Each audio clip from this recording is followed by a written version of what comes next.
Election हुए, मेरी election, आप प्रिसाइडिंग ऑफिसर थे और आप पे बहुत सारे आरोप लगे आज जब इलेक्शन खत्म हुआ, तो उस पे आपकी क्या प्रतिक्रिया है? देखिए, जो आज मेयर का चुनाव हुआ है म्यूनिसिपल कॉर्पोरेशन चंडीगढ़ में, उस चुनाव के लिए I was appointed as a presiding officer from the competent authority, और इस चुनाव को करवाने के लिए मेरी एक जिम्मेवारी थी। और ये चुनाव सुबह शुरू हुआ, पूरा इलेक्शन प्रोसेस हमारा जो कॉर्पोरेशन का जो हमारा असेंबली हॉल है वहां शुरू हुआ, और मैंने इस पूरे इलेक्शन प्रोसेस में जितने भी पार्षद थे, हमारे मेंबर पार्लियामेंट किरण खेर थे, सबको मैंने एड्रेस किया इलेक्शन प्रोसेस शुरू होने से पहले कि हम ये इस चुनाव को मिलजुल के अच्छे से फ्री एंड फेयर और बिना किसी लड़ाई झगड़े के करवाना चाहते हैं। और इलेक्शन प्रोसेस बहुत अच्छा पीसफुल चल रहा था। सबने अपने वोट अधिकार के हिसाब से हमारे 36 वोट कास्ट हुए, इंक्लूडिंग एमपी का वोट, और उसमें तकरीबन कोई जब कुछ आप और कांग्रेस के जो पार्षद थे उनको जब हम अपने बैलेट पेपर इश्यू कर रहे थे, तो वो बड़े उसमें सीरियसली उसको कंसर्न थे कि कहीं स्पॉट है, कुछ है। तो अराउंड 11 बैलेट पेपर्स थे जो जिन पे उन्होंने कहा कि जी ये चेंज कर दीजिए, और I honour their request and बड़ा अच्छे ढंग से मैंने उनकी बात को सुना, और 11 के 11 मेरे ख्याल से बैलेट पेपर्स पे जिनको उनको कुछ थोड़ी आपत्ति थी, वो मैंने बैलेट पेपर्स उनको रख दिए साइड पर और न्यू बैलेट पेपर इश्यू करे, और सब कुछ अच्छे ढंग से चल रहा था। इलेक्शन प्रोसेस जब वोटिंग कास्ट हो गया, उसके बाद वोट ऑफ काउंटिंग शुरू हुआ। काउंटिंग ऑफ वोट्स के प्रक्रिया में मैंने जब सारा वो वोटिंग काउंट कर लिया, तो उसमें I was about to declare the result as per the process, as per the bylaws and act। तो उसमें जब मैं अनाउंस करने लगा, तो मेरे अनाउंस करते ही जैसे मैंने रिजल्ट अनाउंस किया, भाजपा के जो कैंडिडेट थे मनोज सोनकर, उनको 16 वोट पड़े थे, और जो आपके कैंडिडेट थे कुलदीप, उनको 12 वोट पड़े थे, और 8 वोट जिनपे इनवैलिड था। तो मैंने जब रिजल्ट डिक्लेयर कर दिया, तो उसके बाद मैंने इमीडिएटली जो इनके पोलिंग एजेंट थे, अपना भाजपा के सौरभ जोशी जी, और जो आप पार्टी के और कांग्रेस के जो कंबाइंड कैंडिडेट थे, उनके जो पोलिंग एजेंट थे योगेश ढिंगरा जी, उनको रिक्वेस्ट करी कि आप आगे आकर ये सारा बैलेट पेपर चेक कर लीजिए।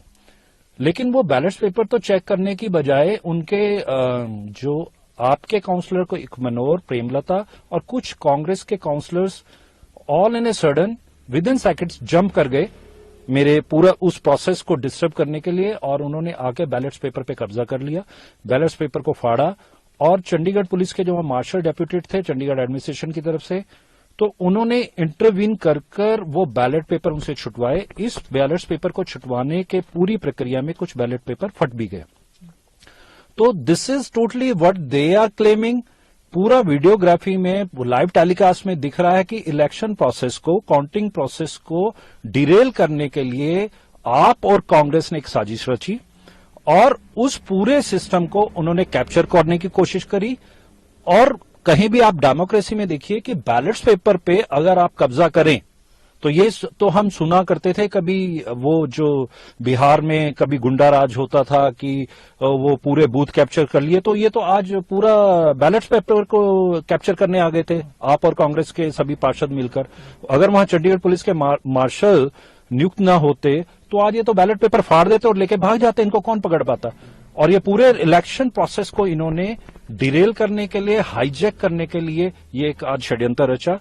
और पूरा का पूरा जो मैं सुन रहा हूं मीडिया से कि मुझे ब्लेम कर रहे हैं, तो पूरी वीडियोग्राफी में यू कैन चेक कि who was disturbing the all election process and counting process. Sir, क्या रीजन था कि 8 इनवैलिड निकाले गए? वो जो देखिए, वो जो वहां पर जो इनवैलिड जो वोट्स है, उनपे जो उनके मार्क्स होते हैं, कुछ टिक मार्क्स होते हैं, वो होने नहीं चाहिए, तो वो आफ्टर वोटिंग वो पाए गए हैं, एंड वो 8 जो उनको हमने जो इनवैलिड उनको डिक्लेयर किया था। आप बता रहे थे थ्रेट को लेके कुछ कह रहे थे? जी, वो मेरे बेटे का फोन आया था कि पापा वो कुछ लोग बात कर रहे हैं कि उनको फ्रेंड्स ने फोन किया कि मीडिया पे बात हो रही है, इधर उधर बातें हो रही है और मीडिया पर कुछ जो ऑपोजिशन लोगों के जो कार्यकर्ता हैं वो थ्रेट कर रहे हैं कि हम देख लेंगे, अनिल मसीह को जेल पहुंचवाएंगे, ये करेंगे वो करेंगे। सो एनीवे लोकतंत्र में सबको अपनी बात और कहने का रखने का हक है, वो आप जाएं, डेमोक्रेसी में कोर्ट्स आर अवेलेबल। ऑलरेडी ये इस पूरे इलेक्शन प्रोसेस को लेके कई बार हाई कोर्ट में इन्होंने अप्रोच किया है। They are open to go anywhere to appeal any their issue. But जो उन्होंने आज किया है, जो it was murder of the democracy, they try to capture the entire polling system. Thank you. आज का जो चुनाव हुआ पूरा, हाई कोर्ट ने भी डायरेक्शंस दी थी इसमें फ्री एंड फेयर इलेक्शन। तो वो देखिए, आप सहमत हैं कि देखिए जो चुनाव हुआ वीडियोग्राफी में आप देख रहे हैं, वो तो आप खुद एविडेंस आपके पास है कि कैसे हुआ है और किस तरह से हुआ है। अब इस पे जो अगर वो ब्लेम कर रहे हैं तो आप उनसे पूछिए ना कि आपको किसने हक दिया था वहां जाके बैलेट पेपर को कैप्चर करने का और पूरे प्रोसेस को हाईजैक करने का। वो तो चंडीगढ़ पुलिस ने उनसे सारे पेपर छुटवाए। अगर वो चंडीगढ़ पुलिस उनको बैलेट पेपर्स ना छुटवाती तो वो तो लेकर भाग गए थे और फाड़ देते। तो गलत काम तो उन्होंने किया। अगर उनको कोई आपत्ति थी तो वो आगे आते और बैलेट पेपर को चेक करते। और मैंने उनको इनवाइट किया कि आप आइए, बैलेट पेपर को आकर चेक कर सकते हैं। बैलेट पेपर को चेक करने के बजाय वो तो फाड़ने आ गए। उनका मनोहर और प्रेमलता ने पूरे कब्जे में ले लिए थे ballot paper. It's all on the recording, कि रिकॉर्डिंग में दिख रहा है कि चंडीगढ़ पुलिस के मार्शल्स ने उनको छुटवाया वहां से बैलेट पेपर को। फिर मैंने उनको अपने कब्जे में लेकर साइन करके सीलिंग अथॉरिटी को जो भी देना था हमने आगे फॉरवर्ड कर दिया। जब मेयर चुनाव खत्म हुए ना, उसके बाद पंजाब के सीएम ने कॉन्फ्रेंस करा और बहुत सारे कॉन्फ्रेंस हुए। सीएम ने कहा आपको ही इनवैलिड वोट निकालने पे काफी चीजें बोली। देखिए मैं इस पे मैं कोई प्रतिक्रिया नहीं दूंगा। देखिए ये तो लोकतंत्र है, कोई भी पार्टी, कोई भी ऑपोजिशन पार्टी, कोई भी पार्टी अपनी प्रतिक्रिया देती है तो उन्हें देने दो, हमें उसमें क्या लेना देना। वो उनका हक है बात करने का।